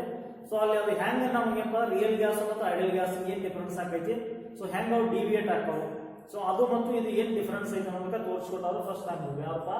ಜಾನ್ಸ್ ವಂಡರ್ ವಾಲ್ಸ್ ಅಂತಕ್ಕಂಥ scientist. He was a just Dutch scientist. So they have given the name after him. ಅದಕ್ಕಾಗಿ ಏನು ಮಾಡ್ಯಾರಪ್ಪ, ಈ ಒಂದು ಫೋರ್ಸ್ ಏನು ಹೆಸರು ಕೊಟ್ಟಾರೆ? ವಂಡರ್ ವಾಲ್ಸ್ ಅಂತ ಫೋರ್ಸ್ ಅಂತ ಕೊಟ್ಟಾರೆ. So what is meant by van der Waals force? It is the force of attraction between the two interacting what molecules ಅಂತ ಹೇಳ್ಬೋದು, ಹೌದ್ರಿ? ಎರಡು ಮಾಲಿಕ್ಯೂಲ್ಸ್ ನಡುವೆ ಅಟ್ರಾಕ್ಟಿವ್ ಫೋರ್ಸ್ ಅಲ್ಲಿ ಇತ್ತಪ್ಪ ಅಂದ್ರೆ, ಎರಡು ಅಟಮ್ಸ್ ನಡುವೆ ಅಟ್ರಾಕ್ಟಿವ್ ಫೋರ್ಸ್ ಇರ್ತದ, ಅದು ನಾವೇನು ಕರಿತೀವಪ್ಪ ಅಂತಂದ್ರೆ ವಂಡರ್ ವಾಲ್ಸ್ ಫೋರ್ಸ್ ಅಂತ ಕರಿತೀವಿ. This is the weak force actually, ಹೌದ್ರಿ? ಇದೇನು ಕರಿತೀವಿ ನಾವು? ಇಟ್ ಇಸ್ ವೀಕ್ ಫೋರ್ಸ್ ಅಂತ ಕರಿತೀವಿ, ಹೌದಾ? This is the weak van der Waals force ಅಂತ ಕರಿತೀವಿ ನಾವು. ಇದು ಹೆಂಗಾಗಪ್ಪ ಅಂದ್ರೆ ಬಹಳ ವೀಕ್ ಆಗಿರುವಂತ ಫೋರ್ಸ್, ಅಷ್ಟೊಂದು ಇನ್ನೂ ಸ್ಟ್ರಾಂಗ್ ಆಗಿಲ್ಲ, ಹೌದಾ? So this is what the weak force ಅಂತ ಕರಿತೀವಿ ನಾವು. ಕ್ಲಿಯರ್? ಸೊ ಡೆಫಿನೇಷನ್ ನೋಡಿದ್ರೆ ನಾವು ಇಂಟರ್ಮಾಲಿಕ್ಯುಲರ್ ಫೋರ್ಸ್ ಅಂದ್ರೆ ಏನು, ಆಮೇಲೆ ಅದರೊಳಗೆ ಏನಪ್ಪ ಅಂದ್ರೆ ಎಲೆಕ್ಟ್ರೋಸ್ಟಾಟಿಕ್ ಫೋರ್ಸ್ ಆಫ್ ಅಟ್ರಾಕ್ಷನ್ ಅಥವಾ ಕೂಲಂಬಿಕ್ ಫೋರ್ಸ್ ಇನ್ವಾಲ್ವ್ ಆಗಂಗಿಲ್ಲ. So what is electrostatic force? It is the attractive force between the one two oppositely charged particles, ಎರಡು ಚಾರ್ಜ್ ಪಾರ್ಟಿಕಲ್ಸ್ ನಡುವೆ ಇರುವಂತಹ ಫೋರ್ಸ್, ಹೌದಾ? ಸೊ ಅದಕ್ಕಾಗಿ ಏನಪ್ಪ ಅಂದ್ರೆ ಇಲ್ಲಿ ಇನ್ನು ಎರಡು ಮಾಲಿಕ್ಯೂಲ್ಸ್ ನಡುವೆ ಇಂಟರಾಕ್ಟಿಂಗ್ ಮಾಲಿಕ್ಯೂಲ್ಸ್ ನಡುವೆ ಏನಾದ್ರು ಅಟ್ರಾಕ್ಟಿವ್ ಫೋರ್ಸ್ ಇತ್ತಪ್ಪ ಅಂದ್ರೆ ಅದೇನು ಕರಿತೀವಿ ನಾವು? ವಂಡರ್ ವಾಲ್ಸ್ ಫೋರ್ಸ್ ಅಂತ ಕರಿತೀವಿ. ಕ್ಲಿಯರ್? ಸೊ ಇಷ್ಟು ಪಾಯಿಂಟ್ ಆಯ್ತು. ಸೊ ನೆಕ್ಸ್ಟ್ ಏನಪ್ಪ ಅಂದ್ರೆ you can just move to next point is what? How the dispersion force or it is, so it is the first type of force actually, howdri? Van der Waals force anta bartate. So this van der Waals force can be what it is classified. ಈ van der Waals force ಅನ್ನು ಮತ್ತೆ ನಾವು ಸರಿ ಈ van der Waals force ಅನ್ನು ಮಾಡ್ತೀವಿ ಅಂದ್ರೆ ಮತ್ತೆ ಮೂರು ಟೈಪ್ ಏನು ಮಾಡ್ತೀವಿ? ಕ್ಲಾಸಿಫಿಕೇಶನ್ ಮಾಡ್ತೀವಿ. Clear? So just started with the intermolecular force. Intermolecular force ಅಂತ ನೋಡಿದ್ವಿ. ಆ ಇಂಟರ್ಮಾಲಿಕ್ಯುಲರ್ ಫೋರ್ಸ್ಗಿನ ಫೋರ್ಸ್ ಆಫ್ ಅಟ್ರಾಕ್ಷನ್ ಇತ್ತಪ್ಪ ಅಂದ್ರೆ ಆ ಎರಡು ಮಾಲಿಕ್ಯೂಲ್ಸ್ ನಡುವೆ ಅಟ್ರಾಕ್ಟಿವ್ ಫೋರ್ಸ್ ಅಂತ ಅದೇನು ಕರಿತೀರಿ ನೀವು? ವಂಡರ್ ವಾಲ್ಸ್ ಫೋರ್ಸ್ ಅಂತ ಕರಿತೀರಿ. So there are usually 3 van der Waals force, ಹೌದ್ರಿ? 3 ಟೈಪ್ಸ್ ಬರ್ತಾವು. ಸೊ ಯಾವ ಬರ್ತಾವಪ್ಪ ಅಂತಂದ್ರೆ there are 3 van der Waals forces.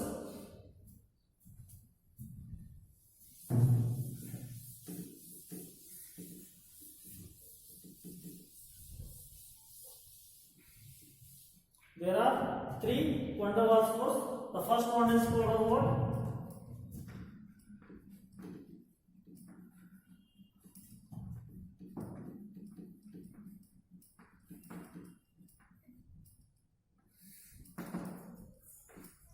So ನಮಗೆ ಮೂರು ಟೈಪ್ಸ್ ಬರ್ತಾವೆ van der Waals force. ಅವರ ಫಸ್ಟ್ ಒನ್ ಯಾವಪ್ಪ ಅಂದ್ರೆ dispersion force or London force ಅಂತ ಕರಿತೀವಿ ನಾವು. ಅದರ first one is called what?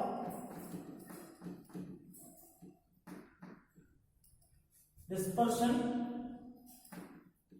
force or it is called what? London force.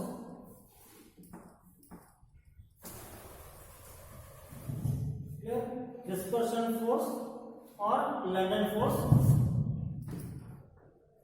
and second one is what? Second one is what?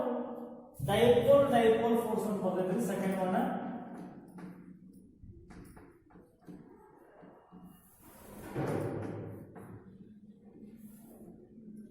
ಯಾವಾಗ ಬರುತ್ತಪ್ಪ?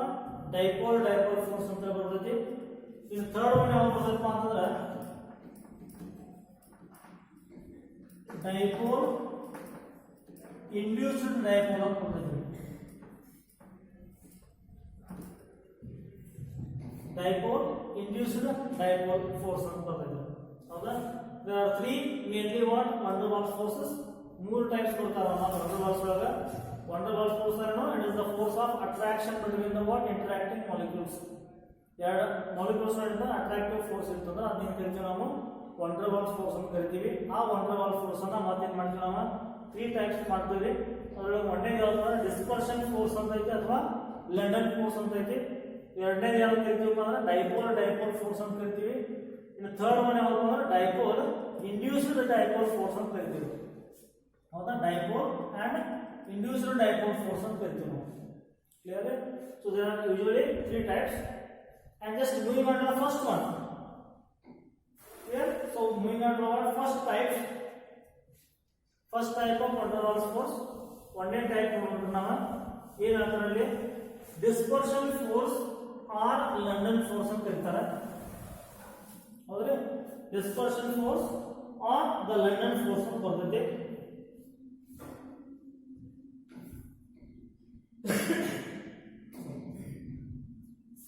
So ನೋಡಿ, ಈ ಡಿಸ್ಪರ್ಷನ್ ಫೋರ್ಸ್ ಲಂಡನ್ ಫೋರ್ಸ್ ಹೆಂಗೆ act ಆಗ್ತೈತಿ ಅಂತ ಬಂದಾಗ ನಾವು ಯೂಶುವಲಿ ಏನ್ ಮಾಡ್ತೀವಿ ನಾವು? We can consider any atom. ಯಾವ್ದಾದ್ರು ಒಂದು ನಾವು ಅಟಮ್ ತಗೊಂಡು ಬಂದ್ರೆ ನಮ್ಗೆ ಏನ್ ಗೊತ್ತಿತ್ತಪ್ಪ?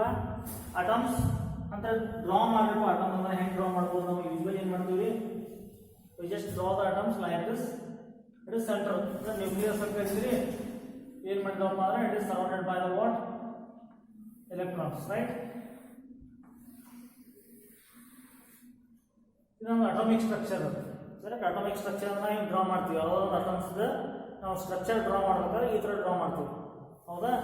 ಸೊ ಅಲ್ಲಿ ಏನಾಗ್ತಿದ್ದೀನಿ and again we have some rules for that also. ಹೌದ್ರಿ? ಈ ಒಂದನೇ ಶೆಲ್ದಾಗ ಎಷ್ಟು ಎಲೆಕ್ಟ್ರಾನ್ಸ್ ಇರಬೇಕು, ಎರಡನೇ ಶೆಲ್ದಾಗ ಎಷ್ಟು ಎಲೆಕ್ಟ್ರಾನ್ಸ್ ಬರ್ತಾವೆ, ಮೂರನೇ ಶೆಲ್ದಾಗ ಎಷ್ಟು ಎಲೆಕ್ಟ್ರಾನ್ಸ್ ಬರ್ತಾವೆ ಅನ್ನೋದೇನಪ್ಪ ರೂಲ್ ಐತೆ ನಮಗೆ. ಹೌದಾ? ಅದನ್ನ ನಾವೇನ್ ಮಾಡ್ತೀವಿ? SPDF ಆರ್ಬಿಟಲ್ಸ್ ಅಂತ ಬರ್ಕೋತೀವಿ ಅಥವಾ KLMN ಆರ್ಬಿಟಲ್ಸ್ ಅಂತ ಬರೀತಾರೆ. ಹೌದ್ರಿ? ಸೊ ಫಸ್ಟ್ ಶೆಲ್ದಾಗ ಯೂಶುವಲಿ ಎಷ್ಟು ಇರ್ತಾವ? There are 2 electrons only. ಹೌದ್ರಿ? ಸೊ ಅದನ್ನೆಲ್ಲ ಬಿಟ್ಟು ನಾವು ಕಾಮನ್ ಆಗಿ ಏನು ತಿಳ್ಕೊಂಡ್ರೆ ಅದೆಲ್ಲ ಮತ್ತೆ ಡೀಪ್ ಆಗಿ ಸೊ ನಿಮ್ಗೆ ಏನಪ್ಪ ಅಂದ್ರೆ ಸ್ಟ್ರಕ್ಚರ್ ಆಫ್ ಅಟಮ್ ಎರಡನೇ ಚಾಪ್ಟರ್ ಸ್ಟಡಿ ಮಾಡ್ತೀವಿ actually. Clear? Second chapter. Okay, this is usually called as what? Atom. So atom ಅಂದ್ರೆ ನಾವು ಈ ತರ ಡ್ರಾ ಮಾಡ್ತೀವಿ. ಕ್ಲಿಯರ್? ಸೊ ಸೆಂಟರ್ ಒಳಗೆ ಏನಪ್ಪ ಅಂದ್ರೆ ಪ್ರೋಟಾನ್ಸ್ ಇರ್ತೈತೆ. ನಥಿಂಗ್ ಬಟ್ ನ್ಯೂಕ್ಲಿಯಸ್ ಅಂತ ಕರಿತೀವಿ. It is positively charge. Proton plus neutrons ಎರಡು ಕೂಡಿ ನ್ಯೂಕ್ಲಿಯಸ್ ಅಂತ ನಾವು ಕರಿತೀವಿ. ಸೆಂಟರ್ ಒಳಗೆ ನ್ಯೂಕ್ಲಿಯಸ್ ಇರ್ತೈತಿ. ಸೊ ಸುತ್ತಮುತ್ತ ಏನಿರ್ತಾವ? ಎಲೆಕ್ಟ್ರಾನ್ಸ್ ಇರ್ತಾವ. Clear? We can just consider as simple atom. So clear? So just consider one simple atom. So this is what our atom A. So one simple atom consider boundary atom A antare. This is one atom. Clear? So ಏನಾಗಿತ್ತು ಪೈಲೆ atom A ಅಂತಂದಾಗ centre positively charge ಐತಿ. So side electrons are revolving around the nucleus. Clear? So side is negative charge. This is negatively charged. This is positive charge. This is what the atom. It was the atom, right? So ಇಲ್ಲಿ coming to the dispersion force or London force ಅಂತ ಕರೀತಾರೆ. So ಈ force ನಮಗೆ ಎಲ್ಲಿ ಕಂಡು ಬರ್ತೈತಪ್ಪ ಅಂತಂದ್ರೆ ಎರಡು ಮಾಲಿಕ್ಯೂಲ್ಸ್ ನಡುವೆ ಅಥವಾ ಏನಪ್ಪಾ ಅಂದ್ರೆ ಮತ್ತೆಲ್ಲಪ್ಪ ಅಂತಂದ್ರೆ atoms and the non polar molecules ಅಂತ ಕರಿತೀವಿ ನಾವು. ಹೌದಾ? ಯಾವ್ದಾದ್ರು ಎರಡು ಅಟಮ್ಸ್ ನಡುವೆ ಅಥವಾ ನಾನ್ ಪೋಲಾರ್ ಮಾಲಿಕ್ಯೂಲ್ಸ್ ಅಂತ ಕರಿತೀವಿ. Polar and non-polar ನಿಮ್ಗೆ ಗೊತ್ತಿರಬಹುದು ಈಗಾಗಲೇ. So polar means what? It is charged particles. Polar ಅಂತ ನಾವು ಯಾವಾಗ ಕರಿತೀವಿ? ಒಂದ್ ಕಡೆ ಪಾಸಿಟಿವ್ ಒಂದ್ ಕಡೆ ನೆಗೆಟಿವ್ ಚಾರ್ಜ್ ಇತ್ತಪ್ಪ ಅಂದ್ರೆ ಪೋಲ್ಸ್ ಅಂತ ಕರಿತೀವಿ ನಾವು. Negative poles and positive poles ಅಂತ. ಹೌದಾ? ಬ್ಯಾಟ್ರಿ ಹೆಂಗ ಪಾಸಿಟಿವ್ ಮತ್ತು ನೆಗೆಟಿವ್ ಮೆನ್ಷನ್ ಮಾಡಿರ್ತಾರಲ್ಲ ಹಂಗ ಅದು ಪೋಲ್ಸ್ ಅವು. Clear? They are called as dipole ಅಂತ ಕರಿತೀವಿ ನಾವು. ಎರಡು ಪೋಲ್ಸ್ ಇರ್ತಾವ. ಹೌದ್ರಿ? So it is dipole. So ಇಲ್ಲಿ ಕಾಮನ್ಲಿ ನಾವು ಒಂದು ಅಟಮ್ ತಗೊಂಡಾಗ ಏನಾಗಿದ್ದಿಲ್ಲ? This is called a symmetrical atom ಅಂತ ನಾವು ಯೂಸ್ ಮಾಡ್ತೀವಿ. ಹೌದಾ? ಸಿಮೆಟ್ರಿಕಲ್ ಅಟಮ್ ಅಥವಾ charge is symmetrically distributed word use ಮಾಡ್ತೀವಿ. It is called what? This is atom A and here what happened? The charge is symmetrically distributed. Means what? exactly on the center we have the positive charge, and out of this we have the negative charge. This is symmetric, means charge is distributed properly. Exactly on the center we have positive charge, it is surrounded by negative charge. ಹೌದು, centre ಒಳಗೆ exactly ಏನಪ್ಪಾ ಅಂದ್ರೆ positive charge ಐತಿ, ಸುತ್ತ ಕಡೆ ಎಲ್ಲ negative charge ಐತಿ. ಇದನ್ನ ಏನಂತ ಕರಿತೀವಿ ನೀವು? ಸಿಮೆಟ್ರಿಕ್ ಅಟಮ್ ಅಂತ ಕರಿತೀವಿ ನಾವು, ಅಥವಾ ನಾನ್ ಪೋಲಾರ್ ಮಾಲಿಕ್ಯೂಲ್ ಅಂತ ಕರಿತೀವಿ, ಅಥವಾ ಅಟಮ್ ಅಂತ ಕರಿತೀವಿ. ಸೊ ನಾ ಇಲ್ಲಿ ತಗೊಂಡಂತ ಎಕ್ಸಾಂಪಲ್ ಅಟಮ್ ಅಂತ ತಗೊಂಡೇನೆ. ಸೊ ಅಟಮ್ ಎ ಐತಿ ಪಾಯಿಂಟ್. ಸೊ ಹಂಗ ಇನ್ನೊಂದು ಅಟಮ್ ತಗೊಳ್ತೇನೆ. So that is what as what atom B. Another atom I will just say this is what our atom B.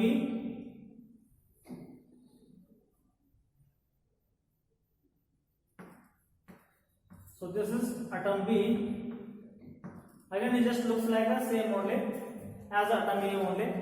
ಇದು ಹೆಂಗಪ್ಪ ಅಂದ್ರೆ ಹಿಂಗೆ ಐತ್ರಿ. ಯಾಕಂತಂದ್ರೆ ಅಗೇನ್ ಸೆಂಟ್ರಲ್ ಒಳಗೆ ಏನಾಗಿದ್ರಲ್ಲಿ ಪಾಸಿಟಿವ್ ಚಾರ್ಜ್ ಐತಿ, ಸುತ್ತ ಕಡೆ ಏನಪ್ಪ ಅಂದ್ರೆ ನೆಗೆಟಿವ್ ಚಾರ್ಜ್ ಐತಿ. So atom A and atom B ಎರಡು ಅಟಮ್ಸ್ ತಗೊಂಡ್ರಿ ನಾವೀಗ, ಹೌದಾ? ಸೊ ಡಿಸ್ಪರ್ಷನ್ ಫೋರ್ಸ್ ಅಥವಾ ಲಂಡನ್ ಫೋರ್ಸ್ ನಮ್ಗೆ ಎಲ್ಲಿ ಕಂಡು ಬರ್ತೈತಪ್ಪ ಅಂತಂದ್ರೆ atoms are what we can say non polar molecules ಅಂತ ಹೇಳ್ತಾರೆ, ಹೌದಾ? ಸೊ ಹೆಂಗೆ ಆಗ್ತೈತದು ಲಂಡನ್ ಫೋರ್ಸ್ ಅಥವಾ ಡಿಸ್ಪರ್ಷನ್ ಫೋರ್ಸ್ ಹೆಂಗೆ ಆಗ್ತೈತಪ್ಪ ಅಂತಂದ್ರೆ, ಸೊ ನೋಡಿ ಇಲ್ಲಿ ಈ ತರ ಆಗಿದೆ ಡಿಸ್ಟ್ರಿಬ್ಯೂಷನ್, ಚಾರ್ಜ್ ಡಿಸ್ಟ್ರಿಬ್ಯೂಷನ್ ಹೆಂಗೈತಿ ಸಿಮೆಟ್ರಿಕಲ್ ಐತಿ, ಹೌದಾ? ಸೊ ಏನೋ ಆಗಿ ಬೈ ಮಿಸ್ಟೇಕ್ ಏನಾಗೈತೆ ಅಂದ್ರೆ ಕೆಲವೊಂದ್ಸರಿ ಬೈ ಮಿಸ್ಟೇಕ್ ಆಗಿ ಕೆಲವೊಂದ್ಸರಿ ಏನಾಗೈತಿ ಇಲ್ಲಿ ಚಾರ್ಜ್ ವಿಲ್ ಬಿ ಅನ್ಸಿಮೆಟ್ರಿಕ್ ಆಗ್ತೈತಿ. Distribution of charge will be unsymmetrical. Means how it is? The charge is what? More on the one side, less on the other side. Okay? Charge ಏನಾಗಿತ್ತು ಹೋಗ್ತಾ ಹೋಗ್ತಾ side ಹಾಕಿದ್ರೆ ಹಿಂಗಾಗ್ಬಿಡ್ತು charge. ನೋಡ್ರಿ ಈ shape ಯಾಕೆ ಬರ್ತೈತಪ್ಪ ಅಂತಂದ್ರೆ ಈ ಪಾಸಿಟಿವ್ ಚಾರ್ಜ್ ಸೆಂಟರ್ ಇದ್ದು ಸೈಡಿಗೆ ಬರ್ತೈತಿ, ಈ ಕಡೆ ಏನಾಗೈತಪ್ಪ ಅಂದ್ರೆ ನೆಗೆಟಿವ್ ಚಾರ್ಜ್ ಆಗ್ತೈತಿ, ಹೌದಾ? ಚಾರ್ಜ್ ಇದು ಸಿಮೆಟ್ರಿಕ್ ಆಗಿತ್ತು, ಈಗ ಏನಂತ ಅನ್ಸಿಮೆಟ್ರಿಕ್ ಆಯ್ತು. Means what? Charge will be more on the one side and less will be the other side. So ಹೀಗಿದ್ದಾಗ ಏನಾಗೈತಪ್ಪ ಅಂದ್ರೆ there is a formation of poles here. ಅದನ್ನ ಡೈಪೋಲ್ ಅಂತ ಕರಿತೀವಿ ನಾವು, ಹೌದ್ರೆ? ಒಂದ್ ಕಡೆ ಪಾಸಿಟಿವ್ ಚಾರ್ಜ್, ಒಂದ್ ಕಡೆ ನೆಗೆಟಿವ್ ಚಾರ್ಜ್ ಫಾರ್ಮೇಶನ್ ಆಗೈತೆ ತನ್ನಷ್ಟಕ್ಕೆ ತಾನ, ಹೌದಾ? ಸೊ ರೊಟೇಟ್ ಹಾಕೋದು ಏನು ಮಾಡಿದ್ರೆ ತನ್ನಷ್ಟಕ್ಕೆ ತಾನ ಇಂಟರ್ಚೇಂಜ್ ಮಾಡ್ಕೊಳ್ತೈತೆ ಅದು. ಯಾವುದು? Atom A. ಅಟಮ್ ಎ ಹೆಂಗೆ ಆದ್ಮೇಲೆ ಏನ್ ಮಾಡ್ತೈತ್ರಿ ಅದು? Atom A will be what? ಅನ್ಸಿಮೆಟ್ರಿಕಲ್ ಅಂತ ಕರಿತೀವಿ. ಇದಕ್ಕೆ ಅನ್ಸಿಮೆಟ್ರಿಕಲ್ ಅಟಮ್ ಎ ಅಂತ ಕರಿತೀವಿ. ಏನಪ್ಪ? ಅನ್ಸಿಮೆಟ್ರಿಕ್ ಅಂತ ಕರಿತೀವಿ.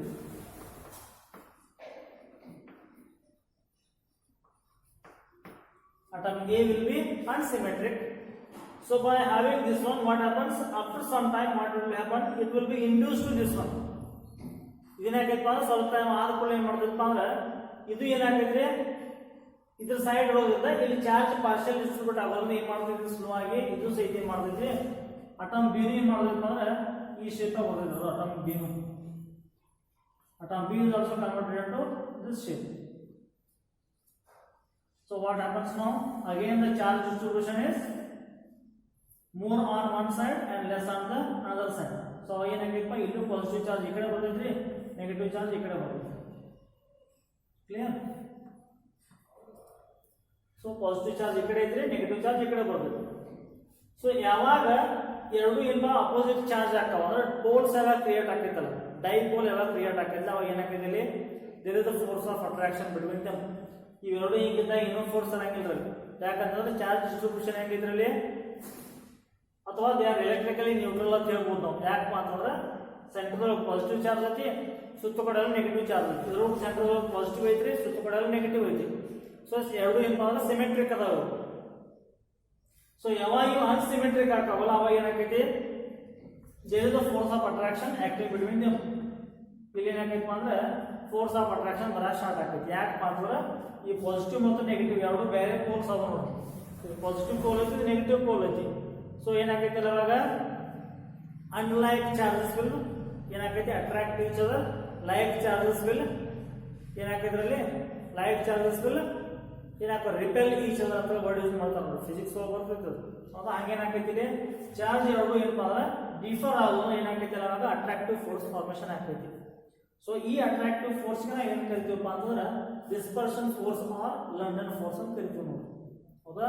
What is dispersion force or London force? I just wrote the definition here, just look at it. The interparticle force of attraction between two temporary dipoles is known as London force ಅಂತ ಕರೀತೀವಿ. We have just used the word temporary dipole. ಅಂದ್ರೆ temporary dipole ಅಂದ್ರೆ ಈ poles ಏನಾಗಿತ್ತು ಅಂದ್ರೆ temporary create ಆಗಿತ್ತು, final ಅಲ್ಲ, ಅದು ಫಿಕ್ಸ್ ಅಲ್ಲ. ಇದು ಮತ್ತೆ ಯಾವಾಗ ಬೇಕಾದಾಗ ಮತ್ತೆ ಇದು ಒರಿಜಿನಲ್ ಪೊಸಿಷನ್ ಬರ್ಬೋದು. ಹೌದ್ರಿ? ಸೊ ಇದೇನಾಗಿದ್ದೀರಿ ಪೋಲ್ಸ್ ಕ್ರಿಯೇಟ್ ಆಗೈತಿ. ಹೆಂಗ್ ಅಂದ್ರೆ ಟೆಂಪರರಿ ಸದ್ಯದ ಮಟ್ಟಿಗೆ ಅಂತ ನಾನು. ಹೌದ್ರಿ? ಟೆಂಪರರಿ ಪೋಲ್ಸ್ ಕ್ರಿಯೇಟ್ ಆಗೈತಿ. ಸೊ ಯಾವಾಗ ಬಿಫೋರ್ ಪೋಲ್ಸ್ ಫಾರ್ಮೇಶನ್ ಹಾಕಲ್ಲ ಅವಾಗ ಏನಾಗೈತಿ ಎರಡು ತರದ ಅಟ್ರಾಕ್ಷನ್ ಫೋರ್ಸ್ ಅನ್ನೋದು ಬರ್ತೈತಿ. ಹೌದಾ? ಅದೇ ಹೇಳ್ತಾರೆ inter particle force of attraction between two temporary dipoles is known as what? van der Waals force, or it is called as what? Weak dispersion force ಅಂತ ಕರಿತೀವಿ. ಹೌದಾ? weak dispersion force or van der Waals force ಅಂತ ಕರಿತೀವಿ. ಹೌದಾ? So ನೋಡ್ರಿ, so weak dispersion force sorry or London force, not the van der Waals. van der Waals force ನಾವು type ಮಾಡಕತ್ತೀವಿ, sorry for that. So it is dispersion force or London force ಅಂತ ಕರಿತೀವಿ.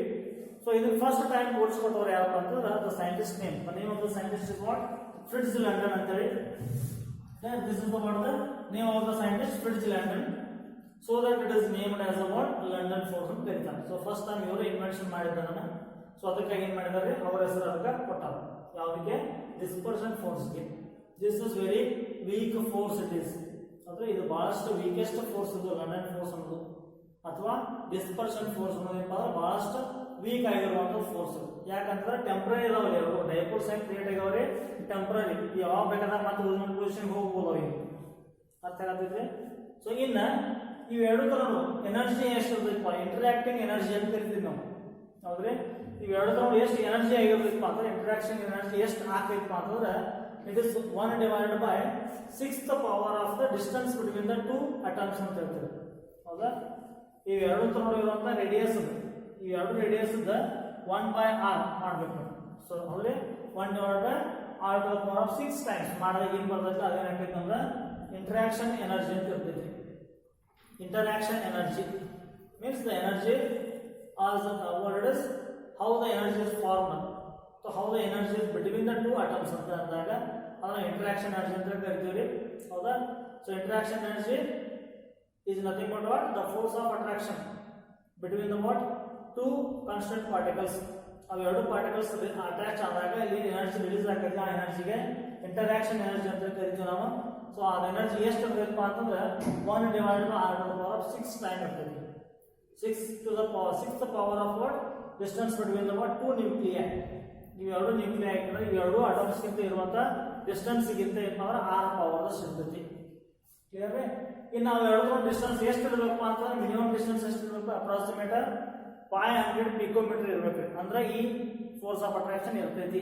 ಅದಕ್ಕಿಂತ ನೀವು ಸ್ವಲ್ಪ ದೂರ ಹೋಗಿರಪ್ಪ ಅಂದ್ರೆ ಈ ಫೋರ್ಸ್ ಆಫ್ ಅಟ್ರಾಕ್ಷನ್ ಆಕ್ಟ್ ಮಾಡಂಗಿಲ್ಲ. So that is what the weak force ಅಂತ ಕರಿತೀವಿ ಅದಕ್ಕೆ ನಾವು. ಹೌದಾ?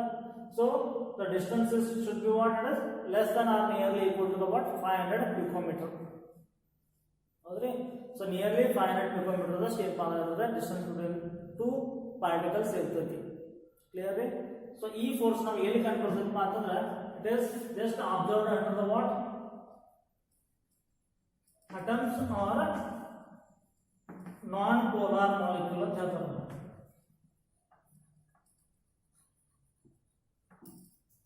ಕ್ಲಿಯರ್? ಅಟಮ್ ಅಥವಾ ನಾನ್ ಪೋಲಾರ್ ಮಾಲಿಕ್ಯೂಲ್ಸ್ ಇರಬೇಕು. ಆ ಎರಡು ಏನಪ್ಪ ಅಟಮ್ಸ್ ಆಗಿರ್ಬೋದು, ಎರಡು ಅಟಮ್ಸ್ ಆಗಿರ್ಬೋದು, ಅಥವಾ ಎರಡು ನಾನ್ ಪೋಲಾರ್ ಮಾಲಿಕ್ಯೂಲ್ಸ್ ಆಗಿರ್ಬೋದು. ಆ ಎರಡು ತರ ಏನಪ್ಪ ಅಂದ್ರೆ ಈ ಮುಂದೆ ಫೋರ್ಸ್ ಆಫ್ ಅಟ್ರಾಕ್ಷನ್ ಆಗೋ ಚಾನ್ಸಸ್ ಐತ್ರಿ. ಕ್ಲಿಯರ್? ಅದಕ್ಕೆ ಏನು ಕರಿತೀವಿ ನಾವು? ಡಿಸ್ಪರ್ಷನ್ ಫೋರ್ಸ್ ಅಂತ ಕರಿತೀವಿ ಅಥವಾ ಲಂಡನ್ ಫೋರ್ಸ್ ಅಂತ ಕರಿತೀವಿ. This is the first type of what? van der Waals force. Clear? ಇದು ಒಂದನೇ ಟೈಪ್ ಆಯ್ತು ಇವತ್ತಿಗೆ. ಹೌದಾ? ಡಿಸ್ಪರ್ಷನ್ ಫೋರ್ಸ್ ಅಥವಾ ಲಂಡನ್ ಫೋರ್ಸ್ ಏನಪ್ಪ ಅಂದ್ರೆ it is a type of van der Waals force. Clear? So ಏನಾಗ್ತದೆ definition? It is inter particle force of attraction between the what? Two temporary dipoles ಅಂತ ಕರಿತೀವಿ.